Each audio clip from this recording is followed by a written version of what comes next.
Hi guys, and welcome to the first episode here of the Reading Roundup. My name is James, and we're going to be going ahead and talking to you guys just a recap of what has happened throughout Reading's week. We're going to be talking about transfer rumours, we're going to be talking about our contracts. There's been an interview with Bowen that came out yesterday, which is very intriguing. And finally, we're going to go ahead and preview the Colchester friendly, which is set to take place tomorrow. So this is going to be a weekly series that I'm going to go ahead and do for you guys, as I don't have tons of time to do individual videos here and there on every topic that comes out throughout the week. So we're going to go ahead and sit down once a week, preferably on a Friday, and go ahead and recap everything that has happened throughout the week. This doesn't mean that match reviews are going to stop. They're still going to go ahead and continue. And if I ever go to an away game again, obviously a match day experience will happen there. I've actually booked I've bought my ticket for Wimbledon, so I will be there for that pre-season friendly, which actually is only 18 days away, which is quite crazy to think about. So we're going to go ahead and get into the video now. Like I said, transfers in is going to be the first topic of conversation here. And that's actually going to bring us with a couple of rumours that Reading have had recently. We've confirmed one player in Dean Bizunis. Do you know what? I don't know how to pronounce it, which is bad. But he's actually an Australian goalkeeper who we've signed. Federici's regen, maybe. But no, he's actually signed from Sutton United on a 3-year deal. He was at Liverpool previously, so he has ties to Tom Ince. Potentially might be why Paul Ince has signed him up. Seems to be a sweeper keeper. From the highlights I've seen of him, seems to come out of his goal quite a lot. I think he's here as competition for Joe Lumley, if I'm honest. It's good to have two goalkeepers that you know can have competition against themselves. Joe Lumley, we've seen the mistakes he's made. Let's not judge him before he plays a few games for Reading. Look, we all saw what Ali Al-Habsi was like before he came to Reading. He ended up winning the Player of the Season 2 years in a row, right? So for me, I'm not going to judge Lumley just yet. Maybe after the first couple of weeks I might do, but we'll go ahead and see what he's like first of all. But yeah, Dean Bizunis has come into the club. Sutton United's goalkeeper. Look, it seems like a decent enough player. I mean, obviously he was playing Div 2 football last year, but the Reading way is to sign players from the lower leagues. I think a lot of fans have forgotten that. That's what the Reading way really is. Dave Kitson came from Cambridge. You look at Shane Long. You look at Kevin Doyle. You look at all these players that we signed from lower league teams, and they became Reading's most notable players of all time. Look, I've stolen this point from Twitter. I can't remember who it was who specifically said it, but that is the Reading way, is to find players from lower leagues and develop them into the better players that they are. Obviously, this man is a 31-year-old goalkeeper, so he's not going to be setting the world alight in terms of his potential, but if we know he's a good player, why are we not going to try and pick him up? So, look, I'm happy with the signing of Dean Bizunis. In terms of rumours that are going to be coming into the club, a central midfielder is essential for Reading going forward at the moment. When we go into the Colchester preview, I'm definitely going to be going ahead and talking about that. But at the moment, we have been linked with a Leeds midfielder to be signing him on loan. It's 22-year-old Jamie Shackleton is currently who Reading have been linked with. He's described by Leeds fans as a hard worker, a box-to-box midfielder who never runs out of energy. Throughout his younger years, he was seen as a creative player, and he's pretty handy at right back too. In terms of his strengths, his work rate and his mental attributes are his strengths, and he has an engine that will never stop. Look, this is something Reading are going to need. We need a midfielder no matter what. At the moment, we've got one central midfielder on the books in Dayan Tetic. In terms of first team players, I mean, Tetic played a few games last year, so I'm going to count him as a first team player. We need a midfielder, and Jamie Shackleton hopefully is going to be that player that we bring in. I don't care who it is at this point. We need 4 midfielders to come in, because we're really lacking there at the moment. Weaknesses is what they've described, which is obviously a little bit of a worry, is his injury record. They've said that every time he gets a run in the team, he tends to get a little niggle or a little injury here and there. That's not what I want to hear, especially with a club that struggled with injuries so much last year like us. Having someone that's going to be injured a lot definitely isn't something we want to bring into the club. But hopefully that is all behind him now, as he's 22 years old. He's started to develop his man's body, and hopefully he will be coming into the club as a much better player. Obviously, losing Rinomota and Josh Laurent is something that was quite big for Reading, really. It's been our central midfield pairing for the last 2 years. and it's gone now. So we're going to need to replace them. And Jamie Shackleton sounds like someone who could be a replacement for both of them men, really. A box-to-box midfielder. He likes putting a tackle in. He's a hard worker. I mean, it's just described both players there. So Jamie Shackleton hopefully will be someone that we can bring into the club and hopefully can make an impact. The other two rumours that have come out actually came out yesterday. It was after an interview with Mark Bowen. He was asked in regards to Shane Long and Andre Gray. Look, I'll just read the quote that Mark Bowen has said. He said that they are players that we have looked at and continue to look at. It's in that complicated process. Are they suitable for us as players? First and foremost, are they suitable financially? And it might come down to one or two players, but they are the players that we are looking at the moment. For me, I would take Andre Gray all day long over Shane Long. Look, it's no disrespect to Shane Long, but he's a 35-year-old striker. He's a veteran striker. And for me, look, it's a Reading legend, right? But it's a man that scored, 12 league goals in the last 5 years? Andre Gray scored 10 last season in the Championship in 30 games for QPR. Personally, I'd take it because Reading are going to need experienced heads and we're going to need players that have done it in this division before and players that can hack it. And look, Andre Gray is proven at this level. And for me, he would be a great addition to the striking lineup that we've already got. Listen, we've got Lucas Schwal, who we know can score you at least 12 goals in a full fit season at the moment. We've got George Puskas, who, look, we've seen what he can do. We've seen flashes. Depends if you play to his style. If Paul Ince is whipping in crosses here and there to George Puskas, I think he can bag 10, 12 goals a season. If you're whipping the balls into him, it's something that he works with. He doesn't work well when you don't play to his style. Obviously, that's not what you want. That's not what you want from like a £6-7 million striker that we paid for him. But if you don't work to his strengths, he's not going to play well. Look at Romelu Lukaku. Chelsea didn't play to his strengths. It didn't work out. George Puskas, we don't play to his strengths. It didn't work out. His loan spell at Pisa was a success. He played well. He won Player of the Month in Serie B at one point. If we play to his strengths, he'll play well. But that's not what we're here to talk about now. We're here to talk about Andre Gray and Shane Long. Listen, I'd take Shane Long as well. Look, he's an experienced head. I'd give him a 1-year deal. But if you had to choose between the two players, I'm picking Andre Gray all along. He's a more versatile player. He's a more athletic player. He's better on the ball. He's just a good player, Andre Gray. And I'd take him all day long. I mean, look at that goal against Derby. The skill to score that was outstanding. And that was just last season. Shane Long is a good player, but I think he's a bit past it. Personally, would take Andre Gray all day long. And that's it, really. There's not much else to it. Andre Gray's the man I'd like to see. Who would you guys rather, Shane Long or Andre Gray? Obviously, he's got previous history with Reading as well, with the old Jake Cooper tweet back when he was at Burnley. But look, I'd still take him, I'm not going to lie to you. So the next topic of conversation is contracts, and it's in regards to 4 players at the moment. So we'll get the sad news over and done with. It's actually Michael Morrison. No offer has been made, and Reading have told him that he will not be given a contract at Reading. He spent 3 years at the club and played over 100 games. Just want to say thank you to Michael Morrison. Look, I like Michael Morrison. He was one of my favourite players at the club. As much as he wasn't a great defender at times, he always put in the effort. He always had passion, and he was the captain as well. Thanks, Morrow, and we'll hope to see you again soon. Jamari Clark, there's been no update. We've offered him a contract. He's currently on international duty with Jamaica's under-20 squad as he's in a tournament there. He scored 3 goals whilst there. I think it's the CONCACAF Nations League is what they're with. He's currently scored 3 goals in the tournament. He's gone with Connor Boyce Clark, and yeah, they're both over there. Hopefully he's tending in to sign a new deal at Reading, because again, I think Jamari Clark is someone who's a decent enough player, and I think he's earned a contract to stay here. Right, the 2 big contracts though, the 2 first team players that have been offered new deals are Junior Hoylett. He's currently got no update either.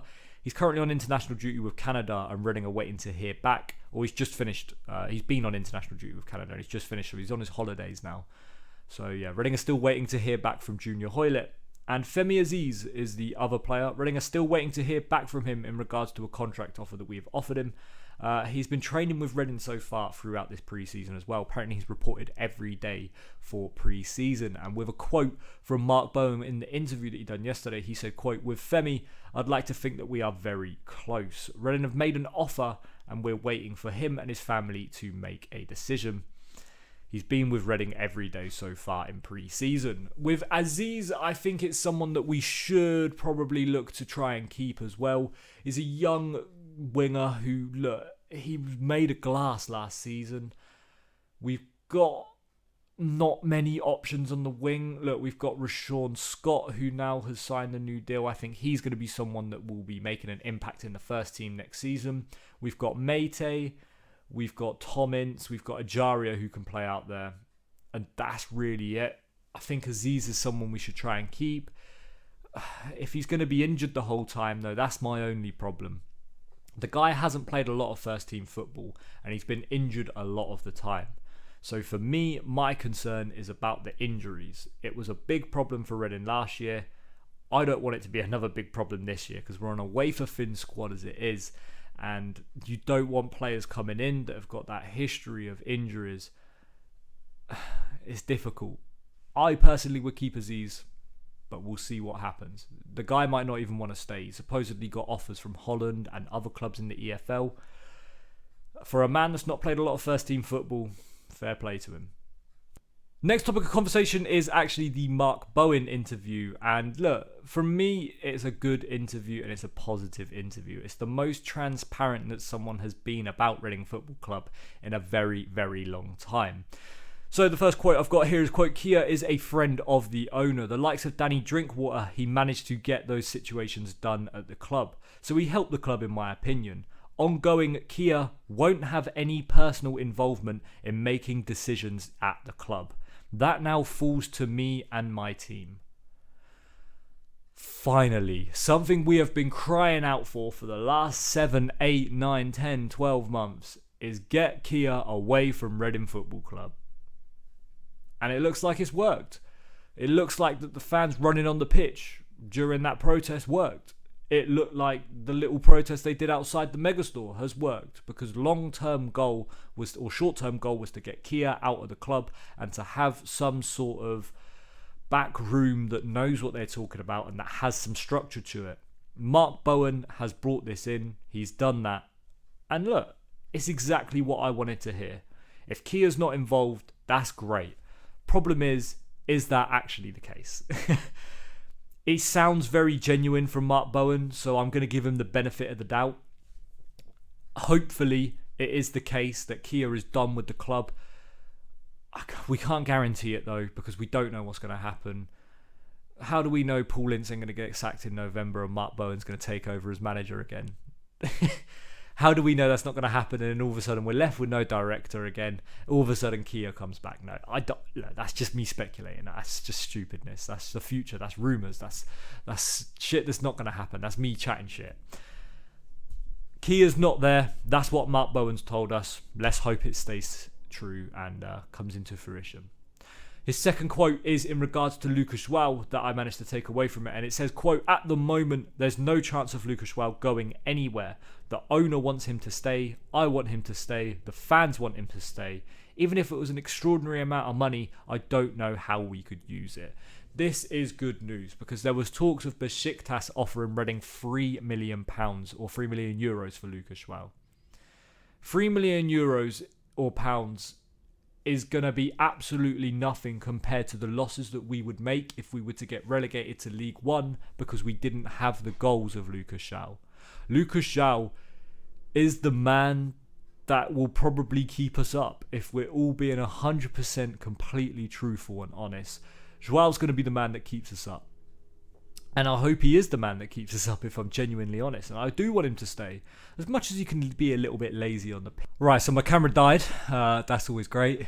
But yeah, as I was saying, Lucas João can create an opportunity out of absolutely anything.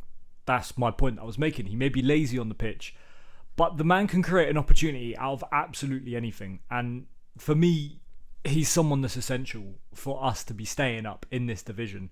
Because without Lucas João, Reading don't stay up, in my opinion. Without the goals that he can get, we're not staying up. Right, we're going to move on now to the Colchester preview for the last part of the Reading roundup. So we're going to go ahead and talk to you guys about our upcoming pre-season fixture on the 2nd of July against Colchester. Look, I want to see some first team players that are available playing this game. I think it's going to be a lot of academy players mixed in there. But personally, I would like to see the likes of Yiadom, Holmes, Ejaria, Mate, Ince, all these players playing in this game. And I want to see what we would see as our first team lineup play. So for me personally, I've gone ahead and predicted the team. So I've gone ahead and put Bazounis in goal. I think him over Lumley is the correct option at the moment. I think throughout pre-season you test both keepers and see which is the better option. I think throughout that you test the waters with both. Bazounis is a player that was playing in League 2 last year, so let's play him against Colchester. They're a League 2 side, let's play them. In right back I've got Andy Yiadom, and at left back I've got Tom McIntyre. Again, the two players that at the moment are the players that are going to be playing there. I think we need to bring a left back in because I'd rather see Tom Mack in the middle. But at the moment, he's going to be playing left back. We've got Tom Holmes and either Scott Dan or the academy lads at centre back. So whether it's Strickland, whether it's Holtzman, whether it's Nelson Abbey, it's going to be one of them in the middle partnering Tom Holmes. I'm so glad Tom Holmes has stayed, honestly. Fair play to the lad. He made big improvements throughout that second half of the season last year, and fair play to him, honestly. So see him playing at the back as well. In the midfield, we haven't got too many options, so I've had to put Mamadou Kumara alongside Dejan Tetic. I think Tetic is someone who's going to be having a big season for Reading, really playing in the centre of midfield, if he's going to be that option in the centre of midfield. And I've had to drop Kumara back to centre mid with him. In the middle of the park, as in the middle, we've got Ovie Ejaria sitting in that number 10 position. Alongside him on the wing, we've got Tom Ince and Yaku Mete. Whether it's Ince playing on the left, Mete on the right, I think that's probably the better option we go for, not the other way round. And then finally up front, if George Puskas is back, play him. If not, I think we've had Connor Wickham on trial, so Connor Wickham can play up front. Someone that we've had on trial. Let's just see who plays. So I guess it'll be a trialist. If not, I'd like to see George Puskas up front. Mete and Ince whipping in the crosses for him. And like I said, George Puskas will score you goals. Nah, I don't know. Yeah, it's Colchester. It's a pre-season game. It's just about getting that gel with the team. It's about Paul Ince getting his tactics across. For me personally, as Reading have been seen as the side that are going to finish bottom of the Championship next season, they're seen as the side that aren't going to stay up. They're seen as the team that are only predicted 46 points and they're going to finish bottom of the league. They've been backed by the most people, according to Betfair, as the team that will be relegated this season. Is a tweet that obviously riled a lot of Reading fans up, but it didn't, because we're expecting it. A win here is important because for me it's about positivity in the club. I think if we lose against Colchester on Saturday, you're going to see a meltdown on Twitter as always. People saying, oh, it's only pre-season. People saying, oh, it's just for what's to come. If we're losing to League 2 clubs, how are we going to beat other teams in the Championship? Look, it's a pre-season game. That's all we need to get over and done with and say, it's a game we should be winning. It's as simple as that. I expect to see the likes of Rashawn Scott play. I expect to see some of the other academy lads as well that signed new contracts play too. I think it's just a game where it's just going to be a couple of academy teams playing each other, really, with a few first team players sprinkled in. But that's the team I would personally run with because I want to see that team gel together. I want to see Mete, Ejaria, Ince as that free sitting in front of the midfield because I think that is a good option of free to have. With Joao up top and them three behind, that is a front four that should be bagging at least 40 goals throughout the season.